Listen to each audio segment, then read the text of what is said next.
हाँ तो मेरे यारों, तो आ चुके एक और न्यू एनिमे के साथ जिसका नाम है Tasuketsu the fate of the majority. तो चलो यारों शुरू करते हैं।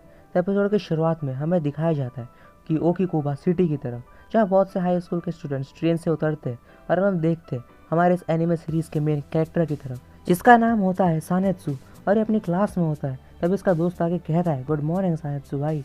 जब सानेत्सु कहता है, यार तुम हमेशा कितने एनर्जेटिक रहते हो काजुही।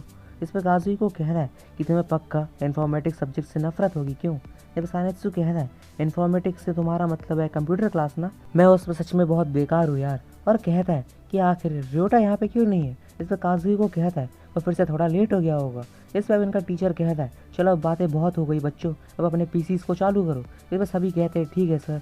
और जैसे ही सानेत्सु अपने पीसी को ऑन करता है तो उसके स्क्रीन पे लिखा आता है, आप अभी फिलहाल स्क्रीन की तरफ देख रहे हैं, हाँ या ना। इस पे कहता है, टीचर मेरे स्क्रीन पे कुछ अजीब सा लिखा आ रहा है। इसका टीचर कहता है कि तुम्हारा मतलब स्क्रीन सेवर से है क्या, किसी भी बटन को दबाओ तो वो बंद हो जाएगा। इस पर काजुई को कहता है वो खुद भी नहीं आए और बस हमें बोल रहे हैं। इस पर टीचर कहता है कि वो अपनी सीट पे बैठ जाओ काजुई को। इस पर काजुई को कहता है हाँ सर, और ऐसे इशारे करने लगता है। तभी यहाँ पे क्लास में रियोटा भी आ जाता है और काजुई को कहता है तुम लेट हो रियोटा।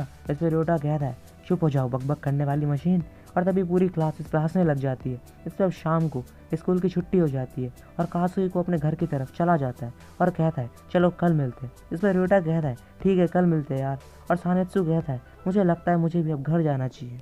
जिस पे रियोटा कहता है वो चलो भी यार, आज इतनी जल्दी क्यों, साथ में समय नहीं बिताना गया। इस पे कहता है कि आज मेरी मॉम की डेथ एनिवर्सरी है। इस पे रियोटा कहता है तुम्हारे डैड अभी भी समुंदर के वहीं पे रहते हैं। इस पे कहता है कि हाँ वो बस मुझे टाइम टू टाइम पैसे भेज देते हैं। इस पे रियोटा कहता है ठीक है, अगर कभी तुम्हें किसी चीज़ की ज़रूरत पड़े तो बता देना, आखिरकार हम अच्छे दोस्त है भाई। इस पे सानेत्सु कहता है रियोटा। और जिस पर रियोटा तो फेस बनाने लग जाता है और सानेत्सु से देख के कहता है जाके मर जा साले।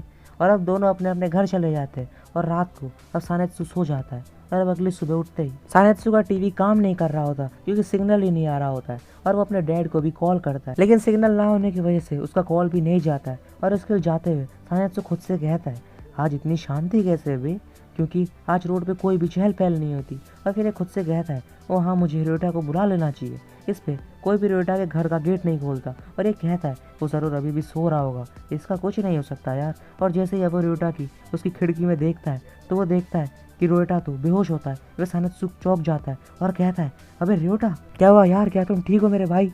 तभी सानेत्सु को हाजुइको का कॉल आता है और हाजुइको कहता है ये शुक्र है कि तुम ठीक हो सानेत्सु। तभी सानेत्सु कहता है कि हाजुइको कुछ करो, रियोटा को कुछ हो गया है। इस पर हाजुइको कहता है क्या रियोटा भी, मेरी बात सुनो भाई, रियोटा मर चुका है। इस फसल में यार रियोटा मर चुका होता है। और जिस पर अब सानेत्सु सीधा क्लास में आता है भागता हुआ और कहता है ये सब चल क्या रहा है, कोई बताएगा। इस पर आदमी कहता है मैं हूँ यागाहाशी, स्टूडेंट काउंसिल का प्रेसिडेंट। और देखो मैं तुम्हें एक्सप्लेन करता हूँ, देखो हम में से किसी को भी नहीं पता कि आखिर ये सब चल क्या रहा है। जब सानेत्सु कहता है तुम्हारा मतलब क्या है। इस पर कहता है हमारे परिवार मर चुके हैं और हम ही कुछ जने हैं जो स्कूल में से अभी जिंदा बचे, और तुमने टाउन को तो देखा ही ना, पूरा खाली है। जब सानेत्सु सब सुन के चौंक जाता है और प्रेसिडेंट कहता है हम पुलिस से भी कांटेक्ट नहीं कर सकते क्योंकि सब मर चुके हैं। और जिस पर सानेत्सु कहता है क्या सब मर चुके हैं। इस पर काजुई को कहता है कि मैं सुबह उठा और मैंने देखा कि मेरा पूरा परिवार मर चुका है। इस पर प्रेसिडेंट कहता है हमें नहीं पता है कि क्या हुआ है, लेकिन फैक्ट तो ये है कि पूरे टाउन के लोग मर चुके हैं और सिर्फ हम 10 लोगों को ही कांटेक्ट कर पाए जो कि अभी यहाँ पे मौजूद है।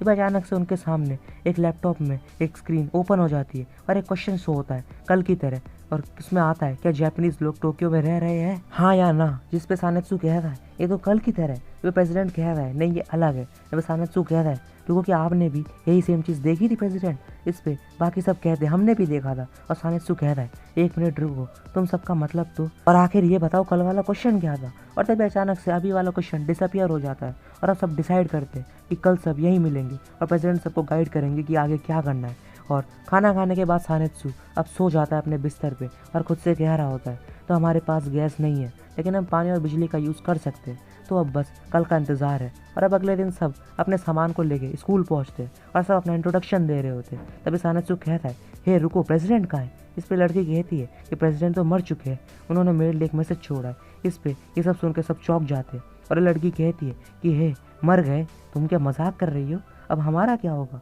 इस पर लड़की कहती है कि प्रेसिडेंट की थ्योरी के अनुसार ये सभी मौत का कारण है वो क्वेश्चन जो कि कंप्यूटर स्क्रीन पर दिखता है।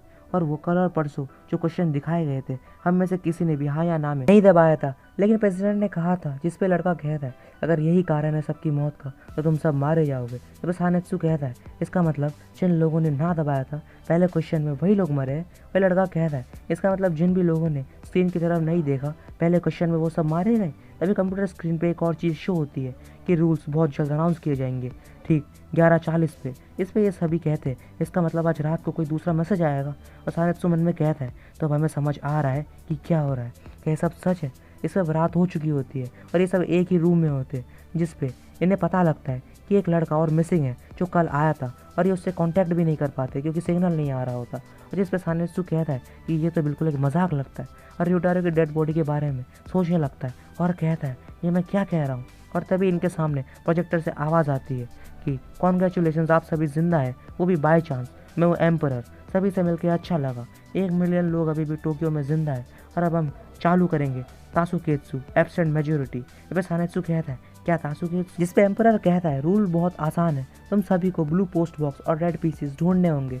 सभी को क्वेश्चन सबमिट करने के कम से कम 2 आंसर्स के साथ रोज की डेडलाइन 11:55 होगी और हर रोज की सुबह या रात को मेजोरिटी साइड के 2 आंसर्स मर जाएंगे। जब हानेत्सु कहता है क्या मेजोरिटी साइड से मरते रहेंगे। इस पे एम्परर कहता है और अगर सबमिशन एक्सेप्ट नहीं हुई तो एक रैंडम क्वेश्चन चुना जाएगा हमारी लाइब्रेरी से। और ये लड़की कहती है ये तो कोई गंदा मजाक है। इस पर लड़का कहता है इसका मतलब बेस्ट केस सिनेरियो के हिसाब से उनमें से आधे मर जाएंगे। और एम्परर कहता है हर एरिया के हिसाब से वहाँ पर टोटल 65 एनवेलप होंगे जिनमें जादुई ताकत है और उन्हें कहते हैं स्पेशल प्रिविलेज और प्रिविलेजेस, और हर एक को इनमें से एक मिलेगा और एक बार मिलने के बाद तुम इन्हें बदल नहीं सकते और इन्हें अच्छे से यूज़ करना। और जब आखिर में सब मर जाएंगे और एक आदमी बचेगा तब उसे एम्परर से मिलने का प्रिविलेज मिलेगा। इस पर हानेत्सु मन में कहता है तो तुम हमसे मिलोगे। इस पर एम्परर कहता है और अब कल के डेजिग्नेटेड एरिया का अनाउंसमेंट सुगिनामी वर्ड। इस पे अब सब अगले दिन डिसाइड करते कि फूजीशिरो लीडर होगी और सब अलग अलग होते और ब्लू पोस्ट बॉक्स और रेड पीसी ढूंढ रहे होते। और तभी हम देखते हैं सूडो चलते हुए सोच रहा होता है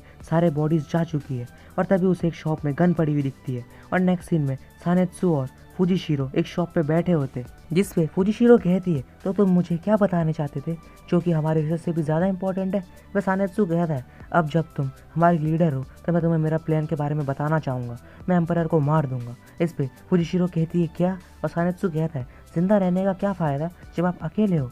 तासुकेत्सु को सर्वाइव करते हुए मेरा मकसद है एम्परर को ढूंढना और इसी बात पे कोई भी गारंटी भी नहीं है कि आखिर में कोई जिंदा बचेगा भी। और जैसा कि एम्परर ने कहा जब बस एक आदमी बचेगा तो बस उसे प्रिविलेज मिलेगा एम्परर से मिलने का, लेकिन बाकी लोग मारे जाएंगे और हो सकता है वो हमारे आसपास ही हो तो हमें उन्हें रोकना होगा। लेकिन दिक्कत तासुकेत्सु है क्योंकि एम्परर हमें सिर्फ कुछ रूल्स भी बताता है और हर दोनों साइड से इक्वल आंसर आएंगे तो ये दोनों साइड के लोग मरेंगे और हमें नहीं पता। और सबसे बेकार चीज़ है क्वेश्चन के बस 2 आंसर है, हमें कुछ समझ ही नहीं आ रहा। इस पे कहती है क्या मैं कुछ इसमें ऐड कर सकती हूँ जो चीज़ मुझे परेशान कर रही है।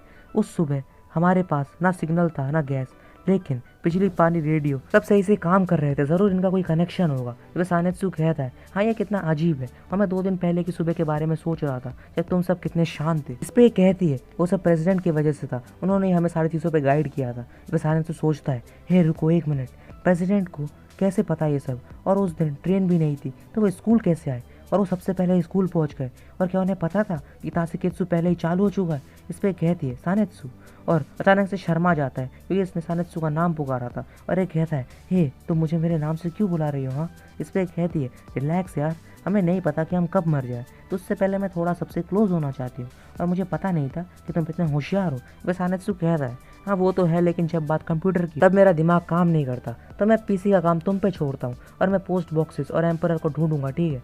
इस पे ये इसका हाथ पकड़ के कहती है हाँ ज़रूर मैं तुम्हारे साथ हूँ हानेत्सु। इस पे शर्मा जाता है और कहता है चलो अब जल्दी सामान ढूंढे। इस पे कहती है लगता है मैं ज़्यादा ही क्लोज हो गई, और हानेत्सु को एक एनवेलप दिखता है और ये कहता है चलो कुछ ले ले जिसपे हम अपने क्वेश्चन लिख पाए। इस पे कहती है कैसे खोले। बस हानेत्सु कहता है रुको पहले सबको साथ में आने दो उसके बाद इसे खोलेंगे। इस पे हम देखते हैं जिन की तरह जो कि स्कूल में होता है और खुद से कहता है यहाँ स्कूल में तो कुछ नहीं है, एक लैपटॉप ढूंढना आसान नहीं है यार। तभी यहाँ पे सूडो आ जाता है और उसके सर पे गन रखता है और कहता है मुझे लगा ही था स्कूल में कोई होगा। इस पे कहता है सूडो भाई आखिर तुम्हें कहाँ पे मिली। इस पे कहता है वो छोड़ो, ये मुझे रोड पे पड़ी हुई मिली थी, लेकिन मेरी थ्योरी सही थी, सही जवाब है सबको मारना। यही एक तरीका है तासेकित्सु को रोकने का। इस पे कहता है तो क्या तुम अब मुझे मारने वाले हो?